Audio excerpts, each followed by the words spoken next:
Kecerdasan orang beriman melewati kelicikan syaitan. Orang beriman tahu ini syaitan la'natullah, ini bukan kawan, musuh, Pak. Syaitan ini musuh.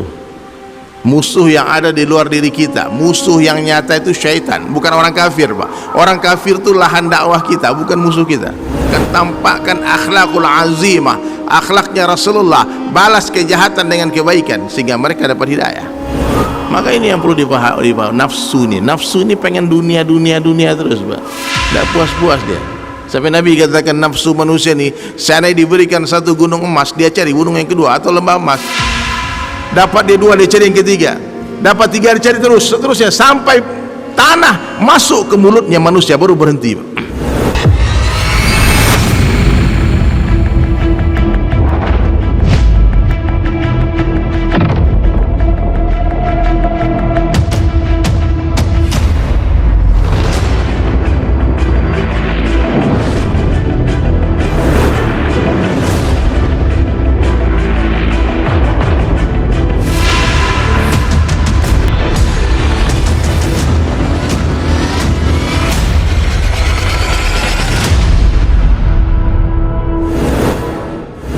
Nabi makhluk, Pak. 124.000 orang Nabi berkumpul mereka seandainya nih, kemudian berjuang siang dan malam hendak memberi hidayah satu orang manusia yang mereka sukai, tak akan mampu tanpa izin Allah. La ilaha illallah. Nabi tak mampu bagi hidayah. Nabi Nuh alaihissalam itu Nabi Ulul Azmi, tak mampu meyakinkan anak istrinya. Kurang lembut apa bahasanya Nabi Nuh? Ya bunayya, wahai anakku tersayang, ayolah ikut naik kapal. Nak mau kan anda? Nabi Ibrahim alaihissalam, bapaknya para nabi, tak mampu meyakinkan orang tuanya. Bahkan baginda Rasulullah sallallahu alaihi wasallam tak mampu meyakinkan paman-pamannya. Jadi siapa yang bagi hidayah, Pak? Allah. Siapa yang bangunkan kita tadi pagi? Allah. Jadi hadirin dirahmati Allah Ta'ala, yakinlah tidak ada yang bisa memberikan mudarat sedikit pun tanpa izin Allah. Gak usah takut, Pak. Gak usah takut sama siapapun, takut sama apapun. Gak usah takut miskin. Kalau Allah katakan miskin, miskin. Takut miskin, tidak usah takut kaya juga. Oh, takut kaya itu. Kalau Allah katakan kaya, pasti kaya, betul nggak, Pak? Oh, saya nggak mau kaya, nggak bisa, Pak. Maka hadirin sekalian, orang-orang yang cerdas, yang berakal, dia pasti paham. Dia lihat ada yang lahir, ada yang mati, ada yang lahir, ada yang mati. Tiap hari berganti-ganti orang berangkat ke akhirat. Kalau orang yang berakal, Pak, tidak mungkin dia mencintai dunia. Makanya hadirin sekalian, orang-orang yang beriman, kecerdasannya melewati kelicikan syaitan. Kecerdasan orang beriman melewati kelicikan syaitan. Orang beriman tahu ini syaitan la'natullah, ini bukan kawan, musuh, Pak. Syaitan ini musuh. Musuh yang ada di luar diri kita. Musuh yang nyata itu syaitan, bukan orang kafir, Pak. Orang kafir itu lahan dakwah kita, bukan musuh kita. Orang kafir bukan musuh kita, Pak. Yahudi, Nasrani itu bukan musuh kita. Ya, Buddha, Hindu bukan musuh kita. Itu lahan dakwah kita. Tidak boleh kita menampakkan keburukan kepada mereka. Tampakkan akhlakul azimah, akhlaknya Rasulullah, balas kejahatan dengan kebaikan sehingga mereka dapat hidayah. Musuh kita dua saja. Yang pertama di dalam diri kita itu syahwat kita, diri kita sendiri, betul musuh kita, Pak. Nafsu itu berada di dalam diri. Yang kedua musuh di luar diri kita. Siapa musuh di luar diri kita? Iblis la'natullah alaih, lingkungan yang buruk. Satu ekor ular di dalam rumah itu lebih berbahaya daripada 1000 ekor ular di luar rumah. Maka ini yang perlu dipahami. Nafsu ini pengen dunia terus, Pak. Tidak puas-puas dia. Sampai Nabi katakan nafsu manusia ini, seandainya diberikan satu gunung emas, dia cari gunung yang kedua atau lembah emas. Dapat dia dua, dia cari yang ketiga. Dapat tiga, dia cari seterusnya sampai tanah masuk ke mulutnya manusia baru berhenti, Pak.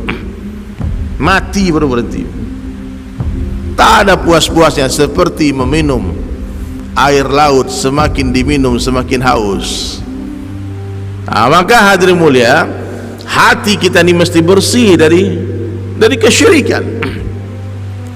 Di dalam hati manusia mesti ada kebesaran Allah. Iya. Dan kebesaran Allah tidak akan mau masuk ke dalam hati manusia selagi masih ada dunia di dalamnya. Ayam tidak akan mau masuk ke dalam kandang selagi masih ada musang di dalam kandang itu. Maka jamaah sekalian, keluarkanlah musang itu, bersihkan kandangnya, nanti ayam akan masuk dengan sendirinya. Di dalam sumur yang ada bangkai tikusnya, najis airnya, Pak. Kita pesan air isi ulang 1000 tangki, tolong nih air saya bau nih, sumur saya. Lalu kita masukkan air bersih, Pak, ke dalam sumur yang ada bangkai tikusnya, sampai hari kiamat itu air tetap najis, Pak, kalau bangkainya tak dikeluarkan. Dunia ini bangkai, kata Nabi. Dunia ini ajifah. Nabi yang katakan dunia ini bangkai, Pak. Terus bagaimana dong kita di orang beriman tak boleh ada dunia? Dunia jannatul kafir, dunia surganya orang kafir, sijjinul mu'minin, penjara bagi orang beriman. Berdagangnya orang beriman itu agama. Seorang pedagang yang jujur, kata Nabi, akan dikumpulkan bersama para nabi di akhirat, di surga. Bayangkan, Pak, pahalanya pedagang yang jujur begitu hebatnya, dikumpulkan bersama para nabi di surga. Itu bukti bahwa saya tak banyak pedagang yang jujur, Pak. Berat, Pak. Nabi kalau berniaga, Nabi tak pernah lupa menceritakan aib-aib barangnya. Adakah kita seperti itu, Pak? Urusan jual beli bukan urusan untung rugi, tapi urusan surga dan neraka. Berpakaian itu agama. Ini agama ini ada 5, Pak, bukan hanya ibadah sholat zakat puasa haji, Pak. Imaniyat, ibadiyat, muamalat, muasyarat, akhlakiyat. Ini agama. Iman itu akarnya, ibadah itu batangnya, muamalah itu daun-daunnya, rantingnya, ya. Muasyarah, nah ini daun-daunnya, ini rantingnya. Kemudian akhlak, ini buahnya. Tak mungkin akar yang akar rusak akan mendatangkan batang yang bagus, dahan yang bagus, buah yang bagus, ranting yang bagus. Tidak mungkin. Meskipun Nabi SAW dihantar untuk memperbaiki buah tadi, memperbaiki akhlak, tapi Nabi jarang sekali bercerita tentang akhlak. Apa yang Nabi hari-hari ucapkan? La ilaha illallah, ya ayuhan nas qulu la ilaha illallah tuflihun. Wahai sahabatku, wahai manusia, ucapkanlah oleh kalian la ilaha illallah, kalian akan selamat, kalian akan berjaya, kalian akan bahagia, kalian akan sukses. Jadi kalau iman sudah baik, Pak, akarnya itu baik, nanti batang akan baik, ibadah akan baik. Kalau akarnya itu betul, Pak, baik, nanti ranting-ranting dahannya akan bagus, daun-daunnya akan hijau dan segar, buahnya pun akan manis. Hari ini kamu flase, maaf, ingin perbaiki akhlak, masuk sekolah kepribadian, tapi iman rusak, tipu-tipu. Ibarat buah mangga itu, Pak, bukan akarnya yang dipupuk, tapi disemprot pakai piloks, Pak, biar nampak bagus. Daun yang sudah menguning itu, Pak, disemprot lagi, Pak, diwarnain, dilukis biar hijau, biar fresh.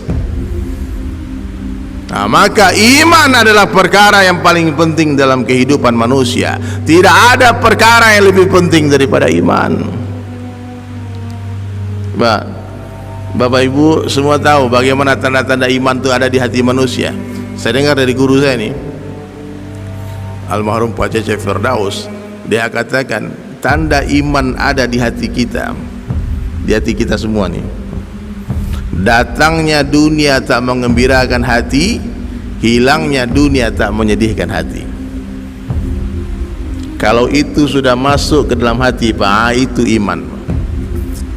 Datangnya dunia tak mengembirakan hati, hilangnya dunia tak menyedihkan hati. Biasa-biasa saja. Karena ketika iman masuk ke hati, Orang beriman faham ini dunia tak lebih berharga daripada sebelah sayap nyamuk.